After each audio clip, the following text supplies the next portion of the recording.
నమస్తే, welcome to Disha TV. Telangana ఉద్యమ క్షేత్రంలో అకుంఠిత దీక్షతో పోరాడిన ఒక గొంతు మూగబోయింది. నర్సంపేట నియోజకవర్గ ప్రజాబాంధవుడు, బీఆర్ఎస్ సీనియర్ నాయకుడు, మాజీ ఎమ్మెల్యే పెద్ది సుదర్శన్ రెడ్డి ఇక లేరు. గత కొన్ని రోజులుగా తీవ్ర అనారోగ్యంతో బాధపడుతున్న ఆయన జూలై 31న తెల్లవారుజామున 12:51 సికింద్రాబాద్ యశోద ఆసుపత్రిలో చికిత్స పొందుతూ కన్నుమూశారు. ఊపిరితిత్తుల్లో రక్తం గడ్డగట్టడం అంటే పల్మనరీ ఎంబోలిజం కారణంగా గుండె ఆగిపోవడంతో వైద్యులు దాదాపు 45 నిమిషాల పాటు సిపిఆర్ చేసి కాపాడే ప్రయత్నం చేశారు. 6 రోజుల పాటు ప్రాణాలతో పోరాడిన ఆయన చివరికి నాడీ వ్యవస్థ స్పందించకపోవడంతో 52 ఏళ్ల పిన్న వయసులోనే మనల్ని వదిలి అనంత లోకాలకు వెళ్ళిపోయారు. ఆయన మరణ వార్త వినగానే వరంగల్ జిల్లాతో పాటు నర్సంపేట నియోజకవర్గం శోకసంద్రంలో మునిగిపోయింది. ఒక్కసారి ఆయన బాల్యం గురించి మాట్లాడుకుంటే, పెద్ది సుదర్శన్ రెడ్డి గారి ప్రస్థానాన్ని ఒకసారి పరిశీలిస్తే ఆయన జీవితం ప్రతి ఒక్కరికి మార్గదర్శకం. 1974 ఆగస్టు 6న అప్పటి వరంగల్ జిల్లా నల్లబెల్లి మండలం నల్లబెల్లి గ్రామంలో రాజిరెడ్డి, అమృతమ్మ దంపతులకు ఆయన జన్మించారు. సాధారణ వ్యవసాయ కుటుంబం ఆయన యొక్క నేపథ్యం. అక్కడి నుంచి వచ్చినటువంటి సుదర్శన్ రెడ్డి గారు క్రమశిక్షణ, కష్టపడే తత్వాన్ని చిన్నతనం నుంచే అలవర్చుకున్నారు.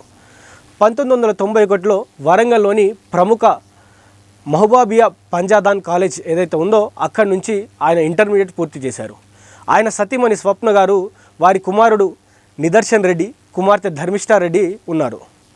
ఒక్కసారి ఆయన రాజకీయ ప్రస్థానం చూస్తే, ఆయన ఉద్యమం చేసినటువంటి కాలం గురించి మాట్లాడుకుంటే, విద్యార్థి దశలోనే ప్రజలకు సేవ చేయాలనే తపన ఆయనలో బలంగా ఉండేది. యూత్ కాంగ్రెస్ ద్వారా తన రాజకీయ ప్రయాణాన్ని ప్రారంభించిన సుదర్శన్ రెడ్డి గారు 2001లో కేసీఆర్ తెలంగాణ రాష్ట్ర సమితిని స్థాపించిన తొలి రోజుల్లోనే ఆశయాలకు ఆకర్షితులై టీఆర్ఎస్లో చేరారు. నల్లబెల్లి మండలం నుంచి జెడ్పీటీసీగా ఘన విజయం సాధించి జిల్లా పరిషత్ ఫ్లోర్ లీడర్గా తన నాయకత్వ పటిమను చాటుకున్నారు. ఆ తర్వాత వరంగల్ ఉమ్మడి జిల్లా పార్టీ అధ్యక్షుడిగా, రాష్ట్ర పాలిట్ బ్యూరో సభ్యుడిగా పార్టీని బలోపేతం చేయడంలో రాత్రింబగళ్ళు కష్టపడ్డారు. తెలంగాణ మలిదశ ఉద్యమంలో పెద్ది సుదర్శన్ రెడ్డి గారి పాత్ర అత్యంత కీలకమైనది. వరంగల్ కేంద్రంగా జరిగిన సభలు, మహాగర్జనలు, ధర్నాలు, రాస్తారోకోల్లో ముందుండి నడిచారు. గులాబీ దళపతి కేసీఆర్ గారికి, ఆయన కుటుంబానికి అత్యంత సన్నిహితుడిగా, నమ్మిన బంటుగా పేరు తెచ్చుకున్నారు. పార్టీ ఏ బాధ్యత అప్పగించినా దాన్ని 100% సక్సెస్ చేయడం ఆయన యొక్క ప్రత్యేకత. అయితే ఈ ప్రయాణంలో ఆయనకు చాలా ఒడిదుడుకులు వచ్చాయి. ఆ ఒడిదుడుకులను తట్టుకొని నర్సంపేట శాసనసభ్యుడిగా విజయం పొందారు. రాజకీయాల్లో గెలుపోటలు సహజం. 2014 శాసనసభ ఎన్నికల్లో నర్సంపేట నుంచి పోటీ చేసి ఓటమి పాలైనప్పటికీ ఆయన అధైర్యపడలేదు. ప్రజాక్షేత్రంలోనే ఉంటూ ప్రజల కష్టసుఖాల్లో తోడుగా నిలిచారు. ఆ పట్టుదలే 2018 ఎన్నికల్లో ఆయనకు భారీ మెజార్టీని కట్టుబెట్టింది. నర్సంపేట ఎమ్మెల్యేగా అసెంబ్లీలో అడుగుపెట్టి తన నియోజకవర్గ శబ్దమై వినిపించారు. 2018 నుంచి 2023 వరకు ఆయన పదవి కాలంలో నర్సంపేట నియోజకవర్గ ముఖ చిత్రమే మారిపోయింది. రోడ్ల నిర్మాణం, తాగునీటి సరఫరా, వ్యవసాయానికి సాగునీరు అందించే ప్రాజెక్టులు మరియు కరోనా ఏదైతే ఆపత్కర సమయంలో కూడా స్వయంగా విధుల్లో తిరుగుతూ ఆయన చేసిన సహాయక చర్యలు నర్సంపేట ప్రజల గుండెలో నిలిచిపోయాయి. అదే సమయంలో అసెంబ్లీ పబ్లిక్ అకౌంట్స్ కమిటీ ఏదైతే పిఎస్సి సభ్యుడిగా కూడా తన బాధ్యతలను సమర్థవంతంగా నిర్వర్తించారు ఆయన. అయితే ఆయనకున్నటువంటి ఏదైతే స్వార్థం లేకుండా పనిచేయడం ఒక గుణం కావచ్చు, లేకపోతే ఆయనకు ఆత్మాభిమానం ఉండడం కావచ్చు, చాలా అంశాలు ఉన్నాయి.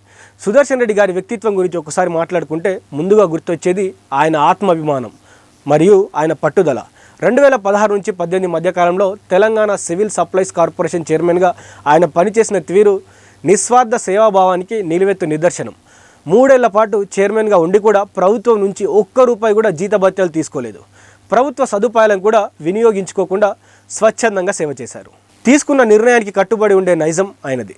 నమ్మిన సిద్ధాంతం కోసం, తన ఆత్మాభిమానం కోసం ఎవరితోనైనా పోరాడే మనస్తత్వం ఆయనది.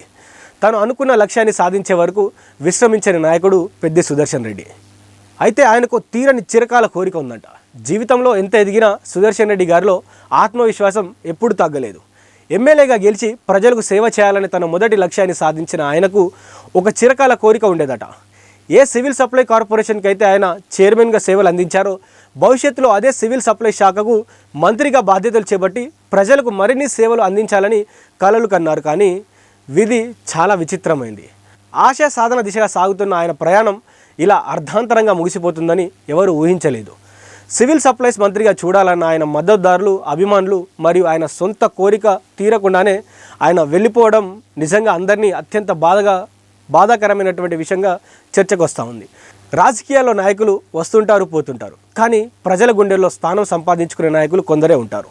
ఉద్యమకారుడిగా, నిస్వార్థ ప్రజాసేవకుడిగా, పట్టుదల కలిగిన నాయకుడిగా పెద్ది సుదర్శన్ రెడ్డి అందించినటువంటి సేవలు తెలంగాణ చరిత్రలో, నర్సంపేట ప్రజల జ్ఞాపకాల్లో ఎప్పటికీ పదిలంగా ఉంటాయి. ఒక మంచి మనిషి ఆత్మీయుడిని కోల్పోయి శోకసంద్రంలో ఉన్న ఆయన కుటుంబ సభ్యులకు, అనుచరులకు, నర్సంపేట ప్రజలకు తీవ్ర సంతాపాన్ని తెలియజేస్తూ ఆయన ఆత్మకు శాంతి చేకూరాలని భగవంతుని ప్రార్థిద్దాం.